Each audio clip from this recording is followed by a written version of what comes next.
আসসালামু আলাইকুম রহমতুল্লাহি আবারাকাতু। প্রিয় মুমিন ভাই ও বোনেরা, আশা করি আল্লাহর অশেষ রহমতে সকলেই ভালো আছেন। নবী করিম সাল্লাল্লাহু আলাইহি সাল্লাম গাজওয়াতুল হিন্দ সম্পর্কে কি বলেছেন এবং কখন এই মহাযুদ্ধ হবে, চলুন এই বিষয়ে কিছু আলোচনা করি ইনশাআল্লাহ।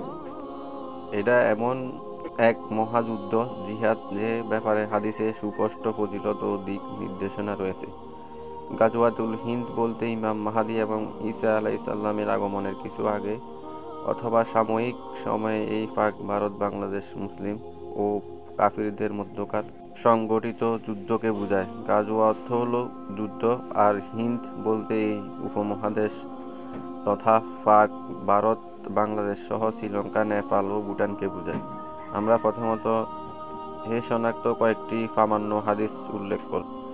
আবু হুরায়রা রাদিয়াল্লাহু তাআলা আনহু হতে বর্ণিত, রাসূল সাল্লাল্লাহু আলাইহি ওয়াসাল্লাম বলেছেন, হিন্দুস্তানের যুদ্ধের আলোচনার সকালে বলেছেন, অবশ্যই তোমাদের একটি দল হিন্দুস্তানের সাথে যুদ্ধ করবে। আল্লাহ সেই দলের যোদ্ধাদের সফলতা দান করবেন এবং তারা হিন্দুস্তানের রাষ্ট্রপ্রধানের শিকল বেড়ি দিয়ে টেনে আনবে। আল্লাহ তাআলা সেই দলের যোদ্ধাদের ক্ষমা করে দিবেন। অতঃপর মুসলিমরা যুদ্ধ থেকে ফিরে এসো। ঈসা ইবনে মারিয়াম আলাইহিসসালামকে সিরিয়ায় পেয়ে যাবে। হযরত আবু হুরায়রা রাদিয়াল্লাহু তাআলা বলেন, আমি যদি গাওজাতুল হিন্দ অংশগ্রহণের সুযোগ পাই, তাহলে আমি আমার নতুন পুরাতন সব সম্পদ বিক্রি করে দেব এবং এতে অংশগ্রহণ করব। এরপর যখন আল্লাহ তাআলা আমাদের বিজয় দান করবেন এবং আমরা যুদ্ধ থেকে ফিরে আসব, তখন আমি হব জাহান্নামের আগুন হতে মুক্তিপ্রাপ্ত আবু হুরায়রা, যে সিরিয়ায় গিয়ে ঈসা ইবনে মারিয়াম আলাইহিসসালামের সাথে মিলিত হব।